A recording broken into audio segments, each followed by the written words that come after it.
You're listening to the Morphology Podcast.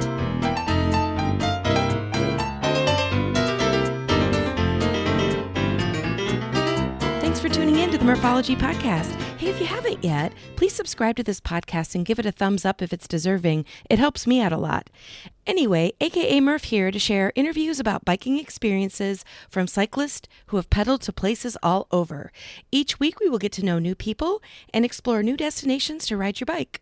As you listen to these adventures, you may wonder, why haven't I done that yet? Today meet Chris Van Roekel, a retired veteran who is on to talk about off-season training. So when RAGBRAI offered a virtual event in 2020, Chris saw this as an opportunity to rediscover his love of cycling. He completed Virtual RAGBRAI and enjoyed those miles so much he just kept on pedaling. What started as a mission to burn 1,000 calories of activity a day turned into something that offered Chris both mental and physical benefits that have paid off in many ways. Chris is shooting for 5,000 miles on his bike this year, and by the sounds of it, he's well on his way to his goal. Here's my interview with Chris. All right, well, on the show today, we have Chris Van Roekel. Hey, Chris, how's it going? Pretty good, Murph. How are you today? Good. You're on the show today to talk a little bit about off-season training, and it's probably an interesting subject because we're recording this in the early part of 2021, and a lot of people experienced such a crazy year in 2020 that maybe even if they were training, the events they were training for were canceled. So it really changes the dynamic of getting up at 5 o'clock in the morning to do a training ride when you're really not training for anything. So I'm excited to have you on the show to talk about it. Well, thank you again for having me back. I don't know why we took so long to get around to this, but it's good to be back, and it's good to be talking to you guys again. And I think it's absolutely true that 2020 was a phenomenally crazy year for everyone. Mm-hmm. And trying to harness and figure out what you were going to do with the time that was thrust upon us was definitely a challenge for everyone. Yeah, definitely. Well, so I want to get into a little bit more about off-season training and what you're doing, or maybe what you can recommend people do. But first, will you tell the listeners where you are and what cycling is like there? So I live Western Iowa, Carroll County. Okay. Carroll County has a bit of a mix. So in the southern part of the state, it's hillier. In the northern part of the state, it gets flatter. We're kind of at the end of the glacial plain.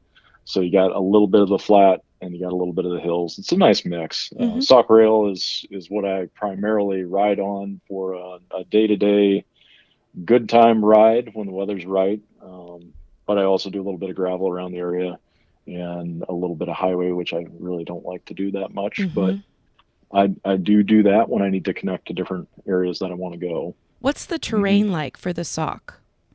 Sock is a rails to trail program, so it's that typical no more than 3% grade. The only part of that that's different is when you get into Swan Lake. So if you go all the way down to the very, very end, there's a loop at Swan Lake, and you can do the loop at Lakeview around Blackhawk Lake. Both of those have a little more topography to them. The trail itself is relatively flat, but you have the hill coming out of Swan Lake, which can really kick your butt. And then you have Rolling Hills Park in Carroll, which is also pretty good size hill if you're not prepared for hills. And is it pavement or crushed limestone? Yeah, so Sock Rail Trail is all paved. It's a concrete trail. Oh, nice.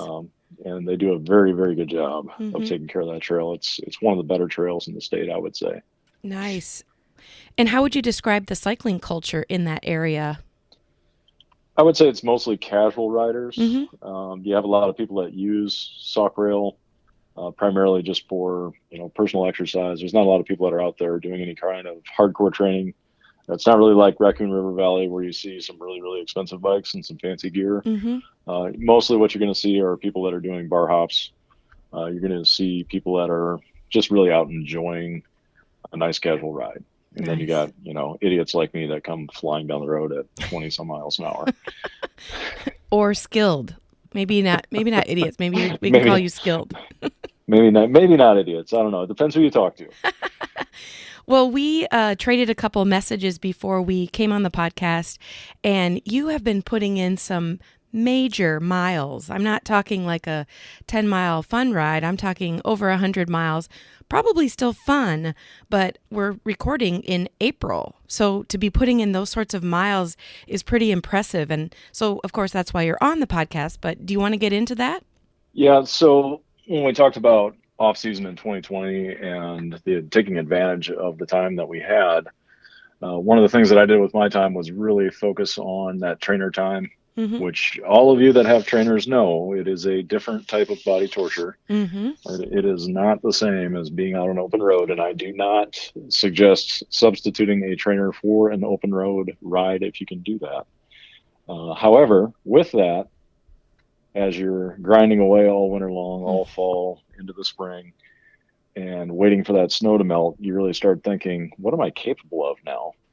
And this was really the first year that I did substantial off-season training.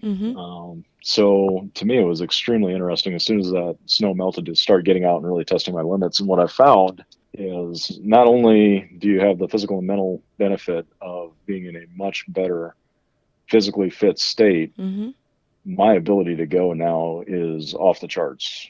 When I did the 144-mile ride, I was on the road basically 8 hours straight, and I felt like I could have done another 8 hours. Wow. I really didn't feel like I was at my limit at all. Wow. And I look at the data from that ride, and I don't understand how that's possible, other than to say it did pay off to spend 2020 doing a lot of time in the garage, in the basement, wherever I needed to be, that it was warm enough to actually ride the trainer. That's where I was. And it was an everyday thing. Wow. Much to my family's, they were probably pretty discouraged with the fact that I would say, no, I can't go because I need to go, do 2 hours on the trainer real quick. Because there is no quick 2 hours on a trainer. Right. I would say, I spent a lot of time on the trainer this past winter as well.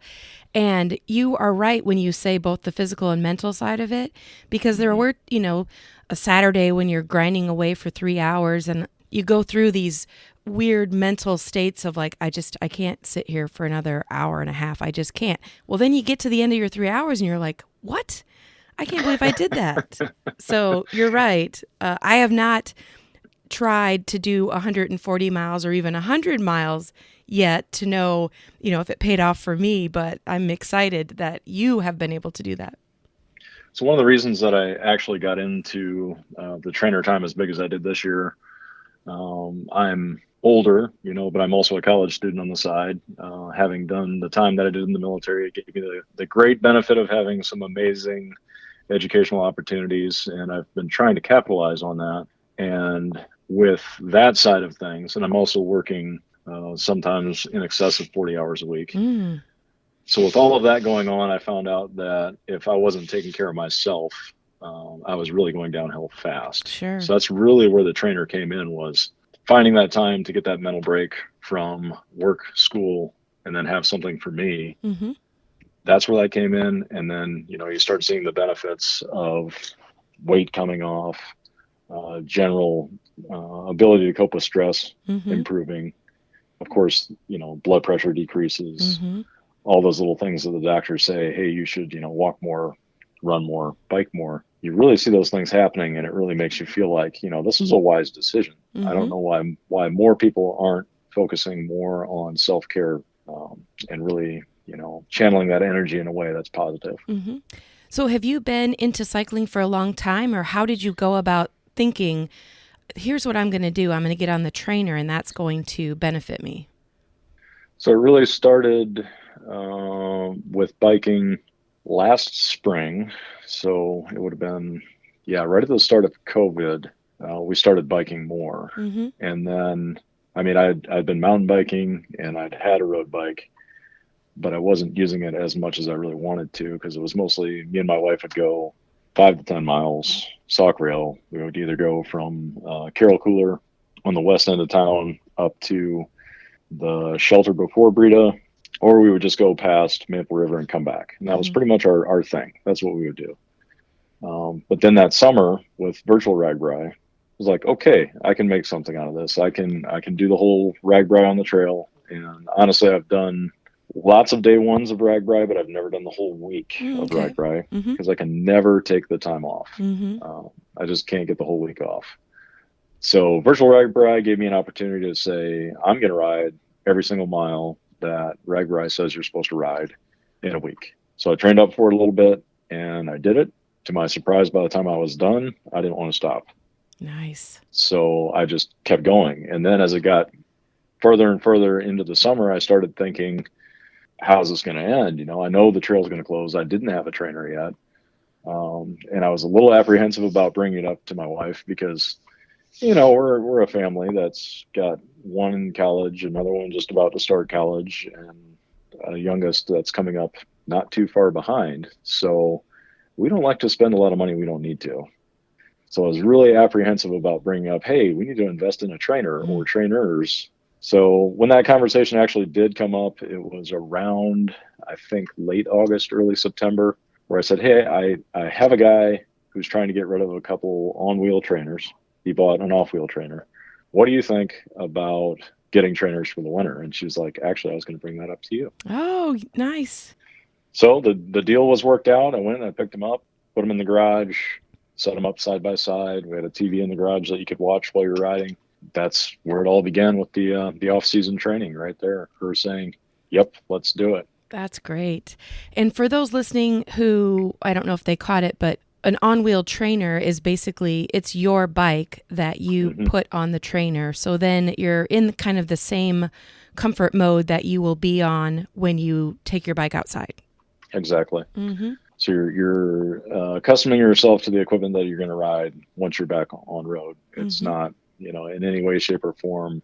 I mean, it is a stationary bike, but it's not the same as doing a stationary bike where it's a completely different seat and different handle grips and all that stuff. It's you're accustoming yourself or getting more accustomed to the bike that you normally ride. Right.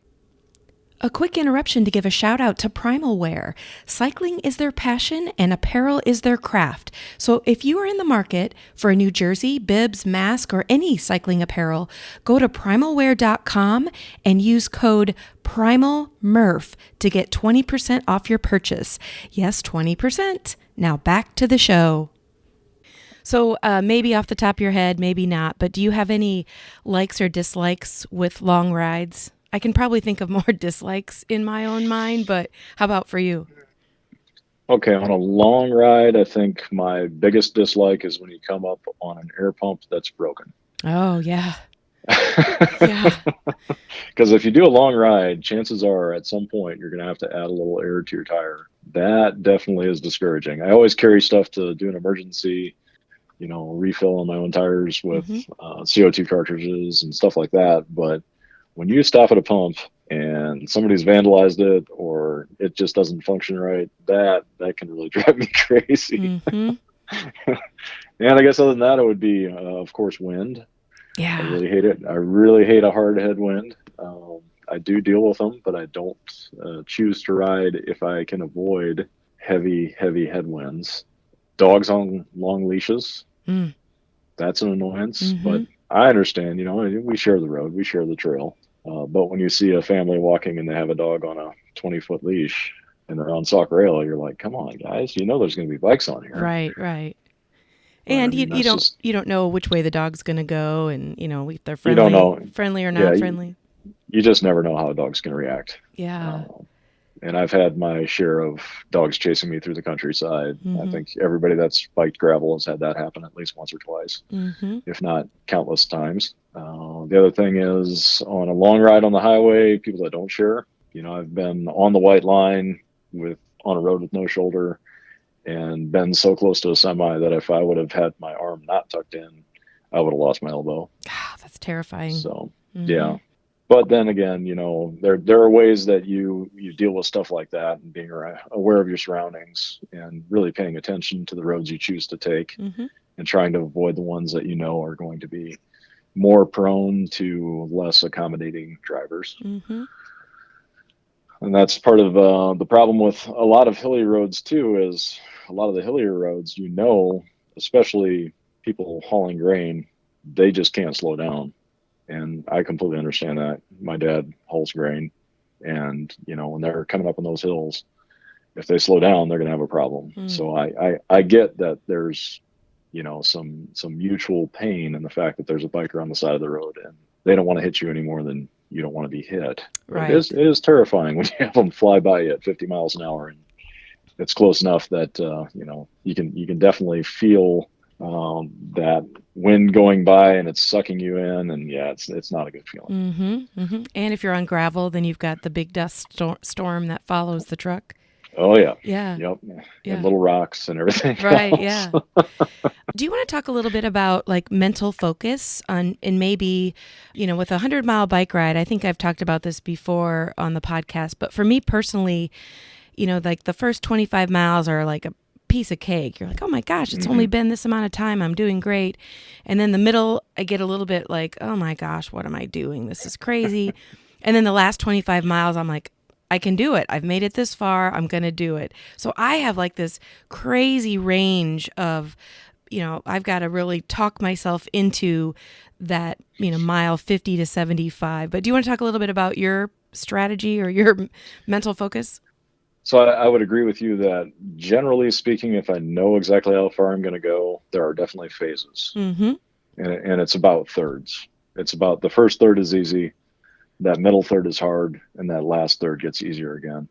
And then depending on how many miles you're going and how many times you've done that mileage, that may stretch. It may be more like a quarter and then a half that's, oh gosh, this is really painful. And then a quarter that's good again. But you definitely experience that peaks and valleys as you're riding, that you really have to focus on the goal and whatever your end state is. And for me, a lot of that comes back to the background that I have and always trying to look for that end state and that positive outcome and trying to focus on what I'm going to get at the end of this ride. And it's usually just some Strava data that I can look at and say, ooh, look what I did. That's about it. Because I'm almost always alone. Very seldom do I have somebody that's willing to go the distances that I want to go when I want to go them. And that's also a product of the hours that I work. I just don't necessarily have the same time off that most people have. It works for me that I can be alone, and I do have a background of riding that way and doing other physical things alone, that it doesn't really bother me if I don't have somebody else with me. But it's always nice to have a riding buddy, especially in Iowa, where the culture of cycling in groups is pretty all right. Yeah. I think we do a pretty good job. I think we have it figured out. Yeah, I agree.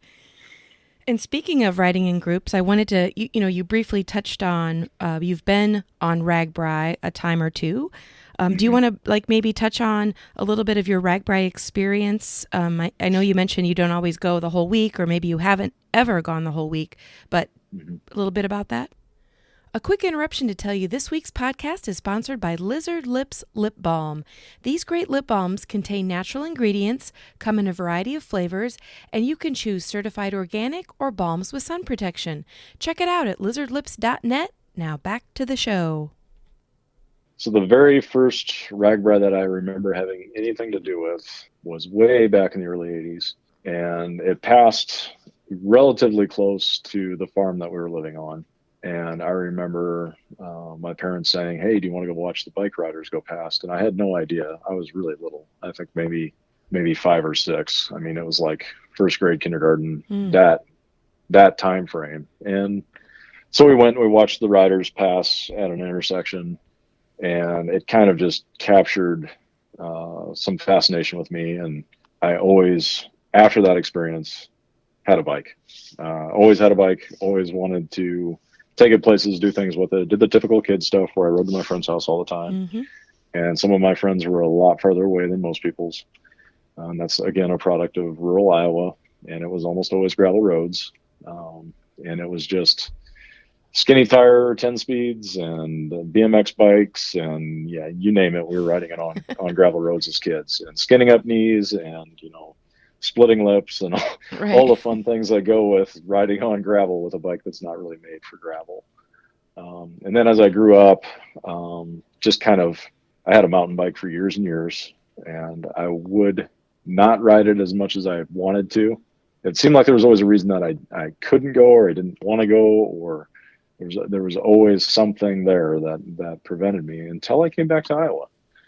So as soon as I came back to Iowa, things just started falling into place again. So for the plus 20 years that I was in the military, all over the world, doing crazy stuff, come back to Iowa, and within the first 12 months of being back in the state, I'm on my first RAGBRAI that I actually, participated in. And then I've done it every year since I retired from the military. Oh, very Done good. it. I've done day one at least every year since. Mm-hmm. And I don't plan on stopping doing that. I was just gonna say, do you have plans for 2021 yet? So 2021, I'll ride the first 3 days. Those are the days I can get off. So I'll be out there Sunday, Monday, Tuesday. Really looking forward to Monday, specifically and selfishly because of Lytton. We have relatives that live up there. Looking forward to going. It's a great town. I'm sure you've been through there already, but it's just it's a wonderful small town. I look forward to seeing them put on some great stuff. If those of you that don't know Lytton, you're in for a surprise. For a little town, it has a lot going on. I'll just put it that way. And they are super, super motivated to have riders come through. So that's great. I will say RAGBRAI is 100% up their alley. Yeah. Oh, that's awesome. I'm excited for that. Any other bike adventures that you've been on in addition to RAGBRAI? So I lived in Europe for a few years, and while I was there, I had an old Mercedes with a huge trunk because I once received advice from an old lady who lived in this really big house in Georgia. And the rumor was that she was a mafia widow. Oh, jeez. And she always said, buy a car with a trunk big enough that you can hide the body. So I bought a big Mercedes while I was in Belgium, and it had a big trunk, and I could put my bike in the trunk, and I could drive. Belgium's a great place, but it is a great place to get to everywhere else in the country. It's very easy to drive into France, Germany. I went over into the UK. Down into Austria, did a little time in Hungary. So it was fun being able to throw a bike in the trunk and just say, this weekend I'm going to go wherever, Luxembourg, whatever country, and ride a little bit. Mm-hmm. So that was probably the most adventurous biking that I've done. As far as local adventure, probably the gravel roads. I'm always looking for a different route and trying to find the one that I think is perfect. Sometimes I think I've found the one, and then I go back to my route planner and I say, nope, there's this little chunk over here that I didn't check out. I really need to go there. And I've gotten myself into trouble that way too, where a road didn't necessarily connect the way it looked like on the map data, and then you're in the middle of a field somewhere. Mm-hmm. And I've had that happen in Europe as well, and that's a completely different experience, especially when you don't speak the language and you have European farmers yelling at you. Right. Well, and I have never biked in Europe, but for some reason, I have a feeling that the culture is a little bit different, a little bit more bike friendly there, and I could be wrong, and it could be just from, I don't know, watching movies or seeing on the internet. Well, Belgium is world famous for its cycling culture. There are a lot of people. When I was there, I had a mountain bike. I didn't have a road bike, and road biking is what the majority of them are doing, or fat tire, or not fat tire, but it's kind of a cruiser style fat bike, not like our mountain bike, fat bike stuff. Mm-hmm. But Belgium's kind of known for people that really commit to just cycling a lot. Mm-hmm. And there's some really, really, really great races over there. I did not get into the racing culture. I did come across lots and lots of pelotons over there that were, people that were my age and quite a bit older, riding in massive groups at incredible speeds. And it was really, really neat to see. And cars were generally pretty good about giving them the space they needed. Mm-hmm. And generally in Europe, I never really had a ride where I felt like I was in danger from other traffic on a roadway. Which is a nice feeling. Yeah, especially when you think about how crowded some of Europe is. Sure. It's like, I don't know how they do it better than we do, but it seems like they do. Sure, yeah. Well, okay, so when you think back to training, which you are pretty hardcore into right now, how do you stay focused on a goal? Or maybe is your goal a daily goal, or do you have like I want to do so many miles this month, or how do you go about setting goals and staying focused? So my goal started with I want to burn 1,000 calories a day. I Oh, want to do nice. 1,000 calories of exercise every day. And as that became easier and easier, it morphed into I want to spend a set amount of time less worried less worry about the calorie and more worried about the actual timeline. Mm-hmm. And now with the conditions improving to the point where you can get back on open roads, other than this week we had snow again this week, which is crazy. Mm-hmm. But anyways, now that focus is more geared towards I can just say it's shifted a lot now. I focus less on a set amount of time and less on a set amount of calories, Mm-hmm. Is it and more more on like by feel, like just what feels good? yeah, it's more on I want to get to the point where my legs are telling me I have to stop, Oh, okay. because I know that's the feeling that I need to have when I'm Mm-hmm. riding up and down hills. I need Mm-hmm. to be able to get to that point and know I can go a little bit farther. Mm-hmm. And I always enjoy thinking, of course, looking at Strava is one way, but just to think like, okay, like 4 months ago, there's no way I could have done this hill the way I can do it now. And that's always such a good feeling because you're not competing with a person, it's just against your former self. Yeah, and I would agree with that too. I try not to look too intently at leaderboards or really not even past performances as much as I want to, know that okay, I know this was a challenge in the past and now Mm-hmm. it's not, Yeah. or I know I used to struggle with this part of this route and now it seems pretty easy. And those are really the kind of goals that I look at. I'm not doing any of this for a racing agenda. I'm not Mm-hmm. doing any of it for any kind of okay, at the end of this we're going to do some big huge long ride. No, that's not the case. It's just a continual train. Mm-hmm. So Mm-hmm. Well, when you're not biking, I mean, you mentioned that you full-time job plus family plus college. Where else can you be found? we're pretty much home people. We Mm-hmm. don't do a heck of a lot of stuff outside the house. Again, going back to the past that I've operated at a very, very high operational tempo for a very, very long time. Mm-hmm. So it's very hard for me to be slow in anything that I do. And Oh, I yeah. don't mean like racing fast. I just mean like I like to have a full plate on my hands Mm-hmm. all the time.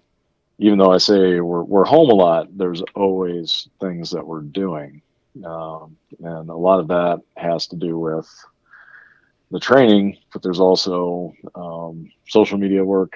Working on a podcast with a guy out of Corpus Christi Mm-hmm. that is specifically geared towards the veteran community. Mm-hmm. Um, he is the disgruntled vet. It's called Disgruntled Veteran Productions. He does a great job. He's a musician. He does a wonderful job making instrumentals and writing songs and performing them and talking about his past in the military. He was in my platoon when I was a platoon sergeant. If anybody checks that site out, they can hear all about what happened with him. It's a crazy story. Yeah. And what was the name But of the podcast again? Disgruntled Veterans Productions, and that's on Facebook. It's not on Apple or anything like that. We're Mm-hmm. not doing all the sponsorship, big money, Sure. crazy stuff. We're just keeping it low key. But it's been fun to just have people on there talking about their experiences, both while they were in and since they've gotten out, and trying to really help some people connect with issues that they've found they face either in the transition process or a few years after getting out. Mm-hmm. One of the things that I found from people that retired the same time I did, we kind of all went on the same path where, you get ready to get out of the military and you think, all right, I'm finally going to be done with this crazy life and I can calm down, chill out, take my time, relax. And then you get out and you realize you're not wired that way. Oh, sure. You have a constant need to be on the go. Mm-hmm. And if you don't find a positive way to channel that need, it's very, very easy for that to get funneled into something that's destructive, quite frankly. That's why, in my opinion, that's why there are significant rates of alcoholism, drug use, suicide. All that stuff stems from not having a way to channel all of that, what I call life inertia. So you've been on a track where you were going 1,000,000 miles an hour, and if you try to hit that wall and stop when you get to the end of your career, it does not work. Sure. And for me, I put on a lot of weight when I retired because it wasn't good enough at 5 o'clock in the morning and running 10 miles anymore. And I wasn't forced to do some of the things that we were forced to do. I didn't have anybody holding me accountable for my own health and wellness, and quickly realized that if I didn't start doing that for myself, it was not going to work out. I mean, I went from around 225 pounds when I retired to pushing 300 in no time. And then realizing, we got to get a hold of this and we got to turn around, or I don't know how long I can sustain that, gaining, 75 pounds in a matter of less than 3 years. Sure. Yeah. So it's actually a huge benefit that you found love in bicycling. Oh yeah, absolutely. And I would definitely, if you're not a cyclist, you're not into cycling. One, I don't know why you're listening to Murphology or Just Go Bike, but if you're just a casual cyclist, even if there's something else that you enjoy more, that gives you that sense of accomplishment and improves your mental state and just makes you all around a better person, absolutely go for it. And what advice would you give somebody who does really enjoy the bicycle? And here we are in April, it's still cold out. What advice would you give them to get that push? Well, it's like I said to a friend of mine last year when I was getting ready for Virtual RAGBRAI, and I asked him if he was doing RAGBRAI that year. He said, well, it's canceled. I said, yeah, I understand that it's canceled. However, they got the virtual thing going on. Well, I've been on the couch. Yeah, I understand you've been on the couch.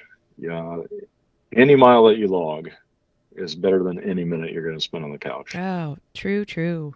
And then he started riding his bike again. So, oh, good.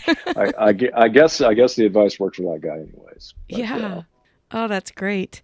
Well, any organizations or things that you're passionate about that you want to talk about? So again, when we talk about veterans and the lifestyle of vets post-military, Team Red, White, and Blue, great organization, really encouraging that active lifestyle and encouraging soldiers that have retired or that have ETS'd or that have, otherwise ended their career to just get back into some type of physical activity. They're very supportive about activities. I think it's Thursday night is their Peloton night, I think it is.